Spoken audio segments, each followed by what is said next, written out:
you might end up worse off than you are otherwise. But anywho, we are going to be reading. We have been reading. It's been now almost 3 years since we started this journey. It's a pity I just started to. It's a pity I just started to share my experience on the talk. Because I've been doing this on the tube now for um just about 3 years. We started at Genesis, and we are currently at the book of Ezekiel. And for those of you who are just coming, I'm sorry. I think I have done you all a disservice by not having shared it over here all this time. But anywho, better late than never. Better late than never. So here I am. Take me as I am, as I come to share it with you all now. Okay, we are currently on the book of Ezekiel. In yesterday's reading, there wasn't too much to unpack yesterday. Yes, in yesterday reading in Ezekiel chapter 42, Ezekiel, no, today's Tuesday, right? Oh, today's 42. Did I write 43 up there? I'm sorry, people. I think I think it's 42. We are reading. My bad. My bad. Yeah, today's 42. I'm sorry. I'm sorry, but I can't correct it now. So, most are lying, deceiving wonders spawned from Satan. There's too many synagogues. Listen, Putus Jojo, what's up? Listen to me. What your name is? Teach. Teach me. You turn it back where? We are going to turn the other way. Mm, mm, turn the other way. Anywho, Joseph, good morning, my love. How are you doing? Blessed morning to you, my dear. Yes, it is true. There are so many, and if you read the Bible for yourself, you will see too that there are so many prophets in the Bible, and all these prophets claim to have gotten a message from God, but so many of them have different messages. And that has brought questions to me because my question remains, if this is the God, the unchanging God, who is directing you, giving you all instructions that all of you claim that God gave you, why? Why the inconsistency? Why wouldn't the unchanging God give you all the same direction from generation to generation? Because remember, the Bible, it was written from a Jewish perspective. These are Jewish writings. They were not written originally to be to be a direction for us. These ancient people, they were encouraged to write their experiences, and they did. They wrote their experiences. So the Bible is not like somebody sit down, or these men sat down at once and wrote the Bible. The Bible was written over hundreds of years. You will notice that when you are reading the Bible, there are texts from different eras. So the Bible, nobody didn't just sit down one time and write the Bible. So when people say to me, oh, the Bible was written by men inspired by God. No, it was not. There was not no inspiration of anybody writing anything. People were writing what they claimed to be their experiences, what they believed to be their experiences. You notice that according to the prophets, there was a lot of he came to me in my dream. There was a lot of that. So people definitely, they believed in dreams, and they believed that, in their times of trouble, there had to be somebody or something to call to. And um, and and so they documented their experiences. Now later on, these Ancient Jewish writings were thought to be valuable tool to be used to advance religion. And so they gathered up these writings, sift through them, and determined which ones. They decided they're going to put together a collection.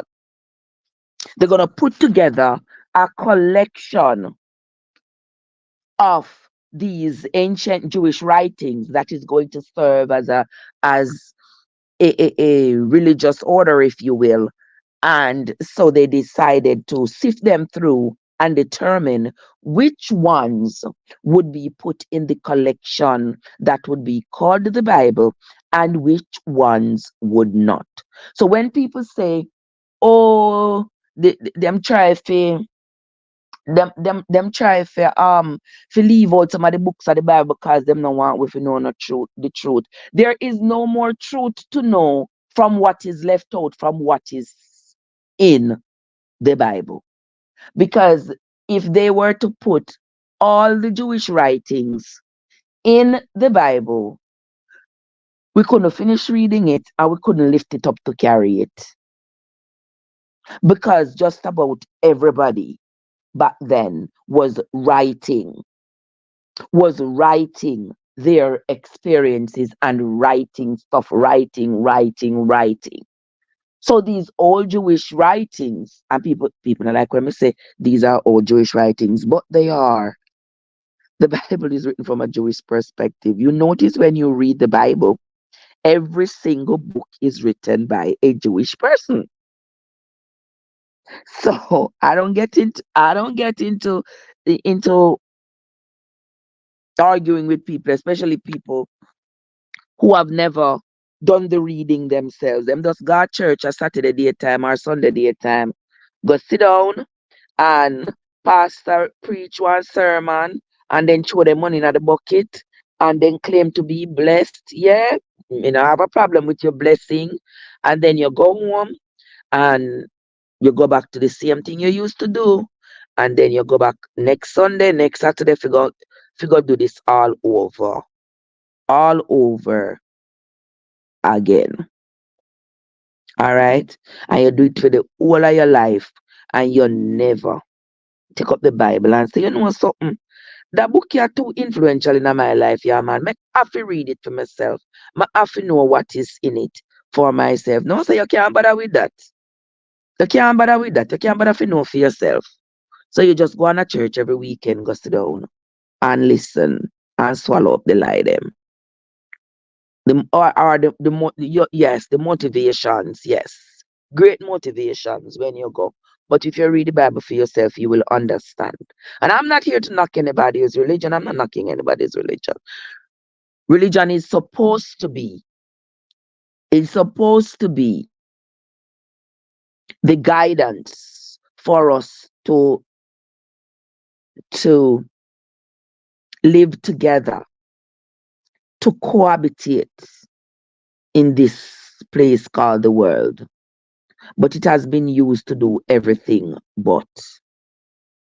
Religion has been one of the most divisive tools ever utilized amongst humanity. Religion. And it is ironic that religion we claim is what is supposed to make us blessed and make us good people and make us love each other and care for each other. But at the same time, it is the same tool that is being used to divide us, conquer us, and destroy us. Ain't that something? Ain't it? It is. It is a tragedy within itself. But anywho, we are going to continue to read it. And before I go any further, for those of you just coming, let me make this clear again. I do not endorse any particular religion or denomination. I'm simply reading the Bible.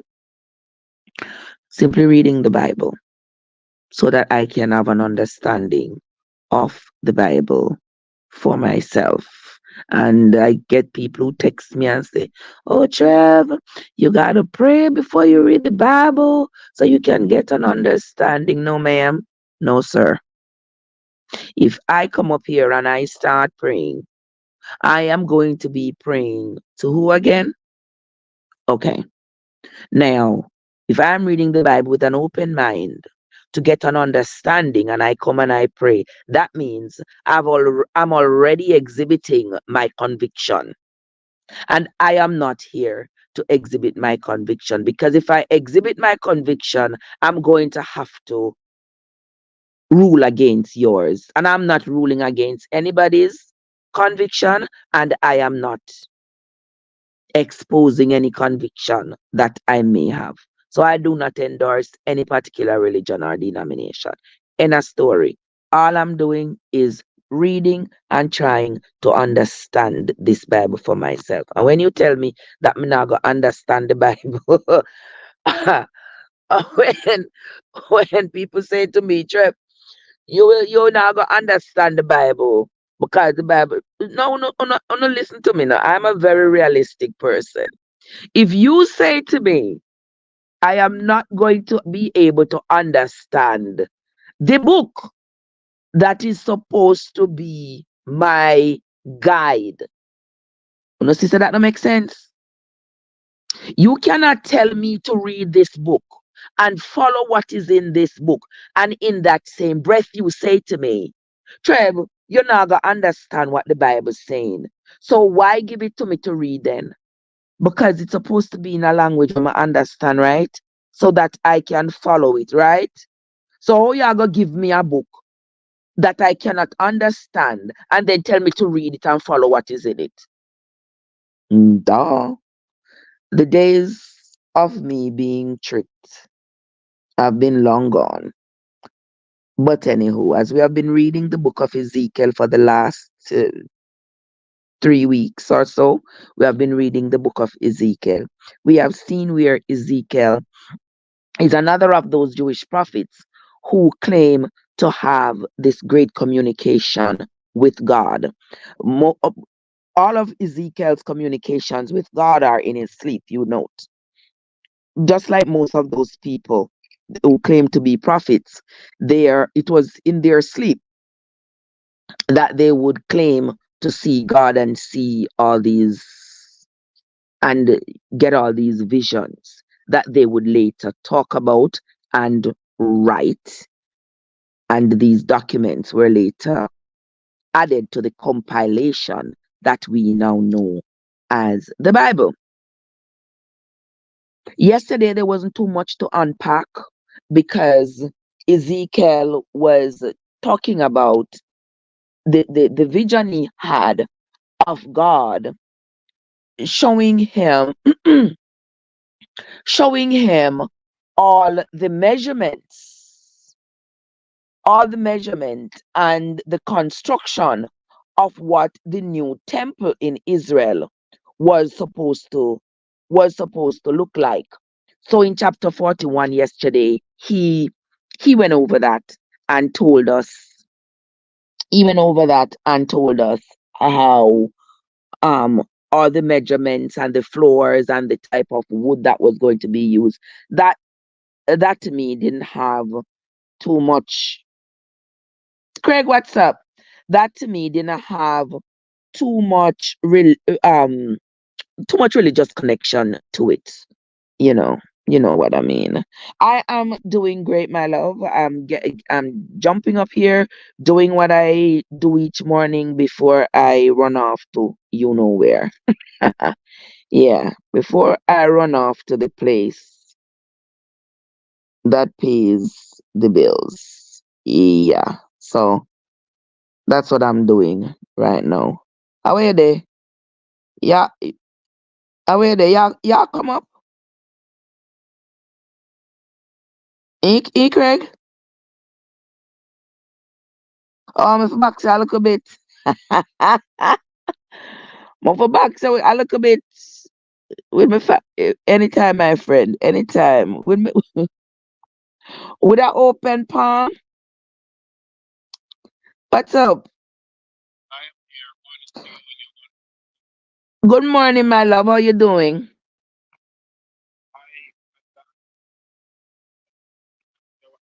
I agree. I agree. I agree. Don't say a word. I I the Bible me I read, don't.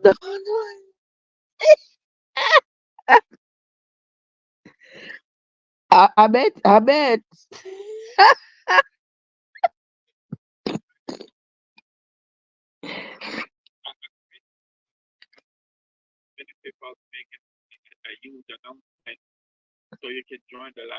Which you have to send it come give me.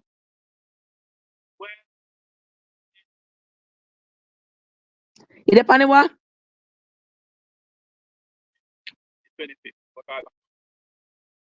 You, oh, by your page. Okay. Okay.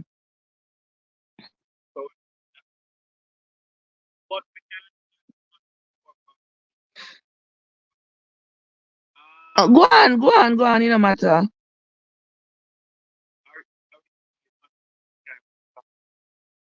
I mean, it no matter right now, even though what I'm doing here, it don't matter. You can go ahead and say.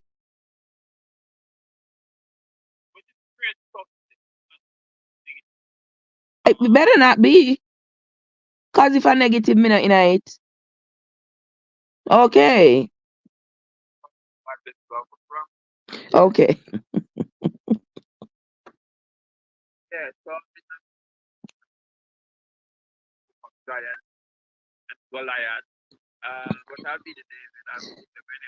What is?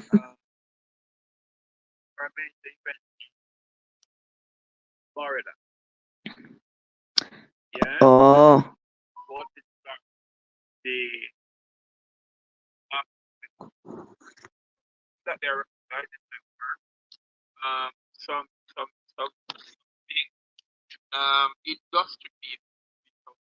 Beautiful.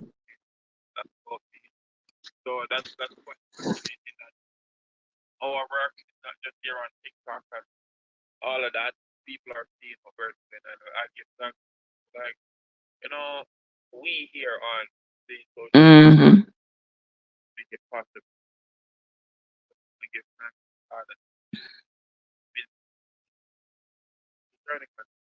The journey continues. The journey continues.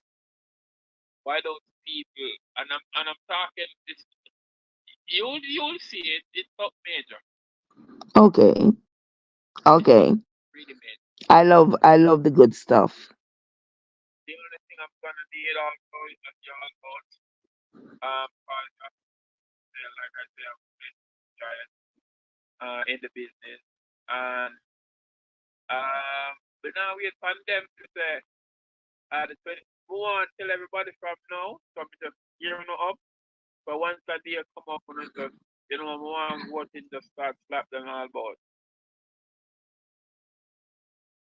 Okay. All right. Gonna hear that, guys.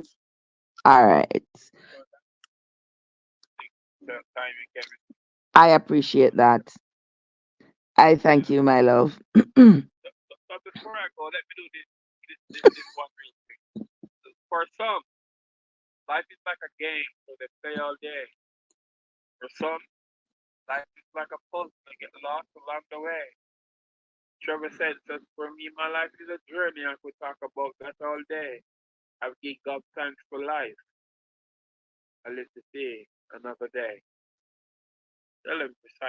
Blessings, blessings, blessings, my brother. All right. I thank you so much, my love, as always. Have yourself a great day. I appreciate you anytime and every time. All right, guys. So that was my friend Craig there. Just give him a little bit of moment right here. And now we are going to move right along into the reading of Ezekiel chapter 42. All right. So get your book Bible or your Google Bible and come along with me and let us read this. Then he brought me forth. Then he brought me forth into the outer court, the way towards the north, and he brought me into the chamber that was over against the chamber He brought me into the chamber that was over against the separate place, and which was before the building towards the north. Before the length of 100 cubits was the north door, and the breadth was 50 cubits. Over against the 20 cubits, which were for the inner court, and over against the pavement which was for the outer court, was gallery against gallery in 3 stories. And before the chambers was a walk of 10 cubit breadths inward, a way of 1 cubit, and their doors towards the north. Now the upper chambers were shorter, for the galleries were higher than the lower, and than the lower, and than the middlemost of the building. For they were in 3 stories, but had not pillars as the pillars of the courts. Therefore the building was straightened more than the lowest and the middlemost from the ground. And the wall that was outside over against the chambers towards the outer court on the forepart means on the front, on the over against the chambers. Let's read that again. And the wall that was outside over against the chambers towards the outer court on the front of the chambers, the length thereof was 50 cubits. For the length of the chambers that were in the outer court was 50 cubits, and lo, before the temple were 100 cubits. And from under these chambers was the entry on the east side, as one goeth into them from the outer court. The chambers were in the thickness of the wall of the court towards the east, over against the separate place, and over against the building. And the way before them was like the appearance of the chambers which were towards the north, as long as they, and as broad as they, and all their goings out were both according to their fashions and according to their doors. Okay. And according to the doors of the chambers that were towards the south was a door in the head of the way, even the way directly before the wall towards the east, as one enters into them. Then said he unto me, now this he is supposed to be the Lord. Ezekiel says, then he said unto me, the north chambers and the south chambers, which are before the separate place, they be holy chambers, where the priests, hold on, where the priests that approach unto the Lord shall eat the most holy things. There shall they lay the most holy things, and the meat offering, and the sin offering, and the trespass offering, for the place is holy. Remember, this is a dream, guys. That me no want to know if I forget. All of this holiness is a dream. Okay? When the priest enters therein, then shall they not go out of the holy place into the outer court, but there they shall lay their garments within their minister, for they are holy, and shall put on other garments, and shall approach to those things which are for the people. Verse 15. Now when he had made an end of measuring the inner house, he brought me forth towards the gate, whose prospect is towards the east, and measured it round about. He measured the east side with the measuring reed, 500 reeds, with the measuring reed round about. He measured the north side, 500 reeds, with the measuring reed round about. He measured the south side, 500 reeds, with the measuring reed. He turned he turned about to the west side and measured 500 reeds with the measuring reed. Verse 20, and this is the last verse of today's reading. He measured it by the four sides. It had a wall round about, 500 reeds long and 500 broad, to make a separation between the sanctuary and the profane place. All right. So there you have it. Not too much to unpack in the in Ezekiel chapter 42, because Ezekiel is still in that dream where he says God is showing him how the temple, this new temple that is going to be built in Israel, what this new temple is supposed to look like. Because remember, at this time when Ezekiel is having this dream, he, at this time when Ezekiel is having this dream, he's down there in Babylon in captivity, and he's having this dream where God is showing him, according to him, what the new temple that they are going to build in Jerusalem is going to look like, or is what the measurements are supposed to be, and how this temple is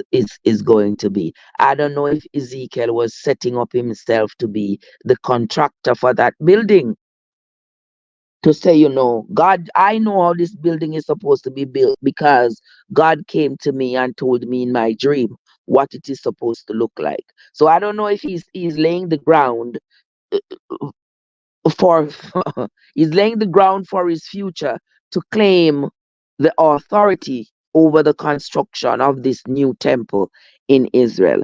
Because you understand, by us reading the Bible, when these people wanted to claim authority over anything, they said they saw it in a dream. God came to them in a dream. Remember Jeremiah? Jeremiah said God came to him in a dream, and God told him to tell the Jews who had run away, who had gone to different places to find peace, to come back and set up their kingdoms in Jerusalem. They come back, they set it up because they believed Jeremiah, but since Jeremiah was, he had claimed to be this great prophet. And when the people came back, who came up against them? Nebuchadnezzar came up and destroyed them. That brought me to the conclusion that Jeremiah was fake, Jeremiah was a fraud, Jeremiah was working undercover for Nebuchadnezzar to destroy his own Jewish people, because the people never trust him. The Jewish people didn't trust him. And even Ezekiel right now he's gearing up to be not trusted by the people, because you see, those two prophets in particular preach so much death and destruction for the Jewish people. It is totally conflicting. It is conflicting to what their God had told them. They claim they would be. They would be the light of the world. They would be the leaders of the world. They would be wealthy. They would expand exponentially in their numbers. They would grow. They would have wealth. They would have everything. And then here comes their own prophets prophesying that God tell them that He's destroying all of the Jews. That don't make no sense. That don't make no sense. And so for me, I came to the conclusion. I came to the conclusion that these were not encounters with God. These were strategic plots with the enemy to destroy their own people. And for those of you who have been with me when we read the book of Jeremiah, you all notice that after Nebuchadnezzar destroyed Jerusalem, he gave Nebuchadnezzar destroyed Jerusalem, he gave Jeremiah a lot of gifts. Now you tell me why you would have give Jeremiah a lot of gifts. This would have come in like the US going to Iraq, destroying Iraq, claims them look for weapon of mass destruction that wasn't there, and mash up the country, and then them appoint one leader, and now that leader is their puppet leader, then give that leader all the instructions as to what to do to run the country how them want it to run. Not how the Iraqi them would have run their country, but how the West want it to run if they want to continue to be allies with them. That was what happened after Jeremiah conspired with Nebuchadnezzar to destroy Jerusalem. Mark my word, he was a fraudster. And if he had not conspired with Nebuchadnezzar, Nebuchadnezzar would not have dealt with him so favorably after the destruction. He told Gedaliah that he had appointed to be governor over Israel. He told Gedaliah, you see the man named Jeremiah? Let no harm become of him. Guard him with your life. Give him any land he wants. Give him anything he wants here. Why was it that Nebuchadnezzar felt so compelled to be so nice to Jeremiah? Think about it. And Jeremiah is always going to come up because his contribution to the destruction of his people was so profound. And then to think that even in today's modern day,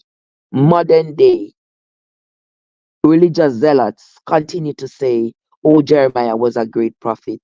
Oh, Jeremiah, he prophesied the destruction of Israel and it happened. And I'm saying, but then people don't read the book, because if you read it, you will see, yeah, he did prophesy that it was going to happen. And indeed, it did happen. But it happened because he helped to orchestrate it. That's why it happened. He helped to orchestrate it. So that's what. Here in Ezekiel is, I think he is revisiting all that has happened to the Jewish people. And I think he is also revisiting his conscience and whether or not it was ideal for him to have prophesied also the destruction of the Jewish people. And so I think he's trying to redeem himself to such an extent that he's claiming all these dreams. All these dreams he's claiming.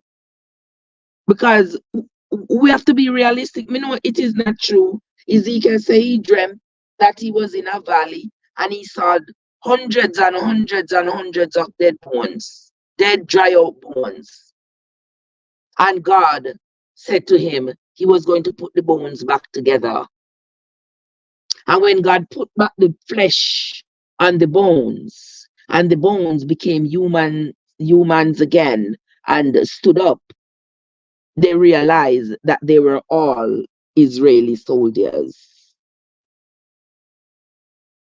And God told him that these soldiers were going to be reestablished on the mountains of Israel. That was a dream.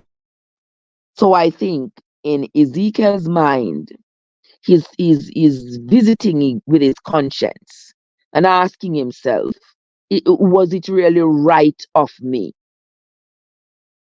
Was it really right of me to have contributed to the destruction of my people?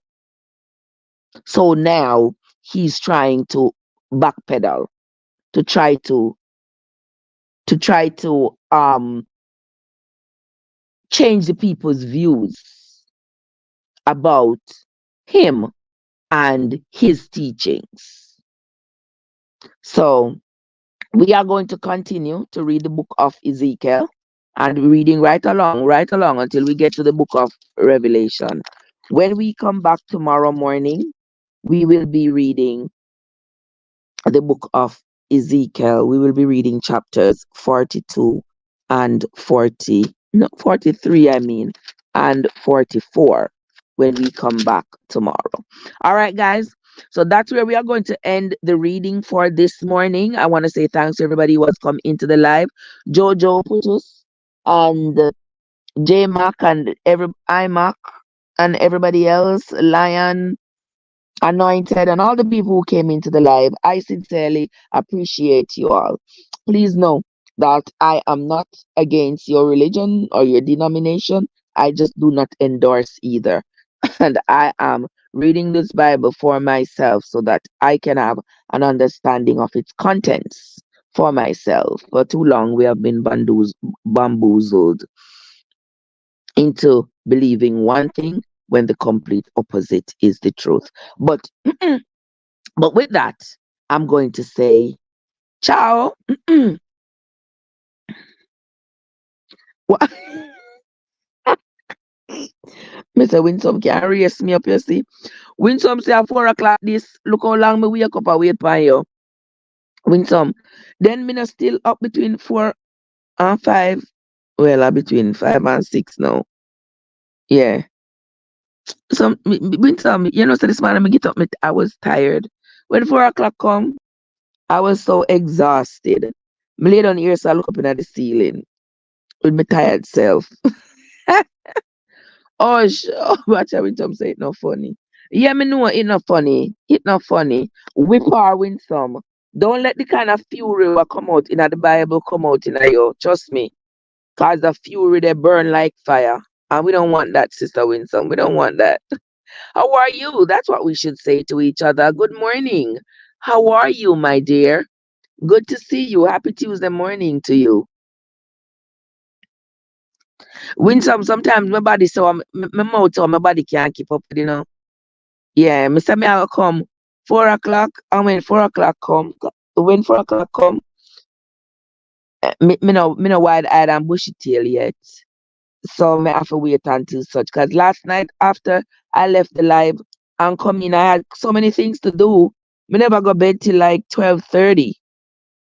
So, hush. I'll make it up to you, Sister Winsome. But anyway, guys, CC and the others, that's how we're going to end the live for this morning. I will see you all again sometime later this evening, later tonight when I get off of work. We will come back on the live. We will chat some more. All right, people. Let me stop blab my mouth and go get myself together and got the people them work. All right, Sister Winsome, forgive me, my love. I will make it up to you. All right. Have yourselves a great day, guys. And don't forget that your journey matters. Whatever journey it is you're on, it matters. So take good care of yourself and those around you. All right. Have yourselves a great day, everybody. Sister Winsome, see you later.